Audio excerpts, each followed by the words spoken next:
you grandkids, it's time to do number 4, birds with Marmy. I hope you're memorizing these, or you better be memorizing these birds, because it'll be a big contest to see who gets the prize if you know the birds. Today, we're getting into harder birds, so you got to really pay attention. First of all, our first bird today is called a hermit thrush. And I first heard about these birds because there's a poet named Walt Whitman, and he writes about hermit thrushes. That's kind of an old-fashioned name. People don't really call them that. They just call them thrushes now. But this is a hermit thrush, and he's about the size of a robin. And notice he has speckles all on his breast. The breast of the bird has speckles. I don't think I've ever seen one of these. Maybe that's why they call it a hermit, because hermits hide. And with COVID-19, we all had to kind of become hermits. So this is a hermit thrush, but I've never really seen one. The next one is one of the most common birds you will ever see. It's the American robin. That's a robin. See, some people call it a robin redbreast. I wonder why. Can you tell? And robins are all over America. And in Texas, they stay almost all year. In some places, they come in spring, and people know that it's spring because the robins came back. But in Plainview and probably in Dallas, they may stay most of the year because we don't get as cold.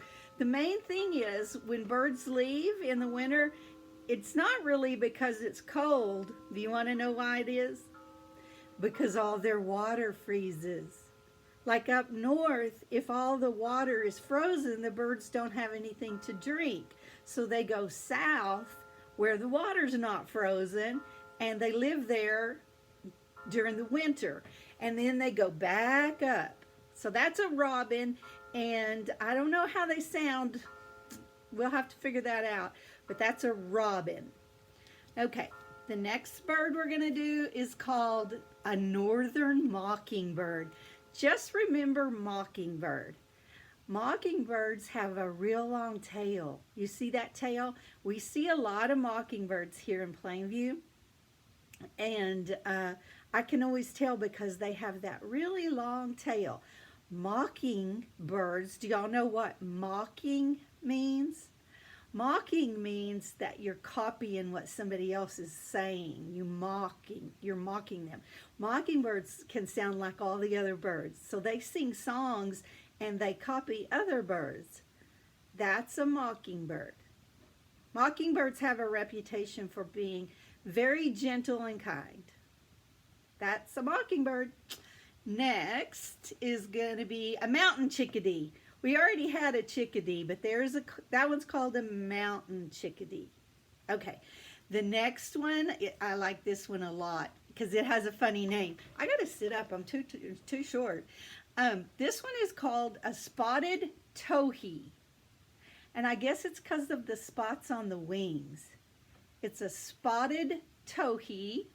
And let me tell you where they're at. Brushy habitats, and they're all over Texas, and they're cute little birds.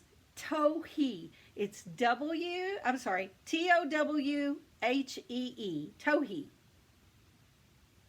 Okay, the next bird we're memorizing is called the American tree sparrow. It's just a plain old sparrow. We see them everywhere. I might have already done a sparrow, but the thing I want you to know about sparrows, there's a verse in the Bible, and it says, it's not exactly like this, but it basically means God's going to take care of you because he even watches out for the many millions of little sparrows. And if he watches the sparrows, you know he's taking care of us. Okay, that's a sparrow. Next, the last one for today is called a western tanager, and I like a western tanager because Their colors are real bright, and I haven't seen this one either except on pictures, but that's a western tanager. And I want you to remember it. Western tanager's got an orange head, yellow body, and some black wings. Okay, that's all of our birds with Marmi for today. Y'all be careful and wear your mask if you go in the car. We're going to be like hermit thrushes, and that means we're going to hide in the house. We're not hiding. We're having a blast, right?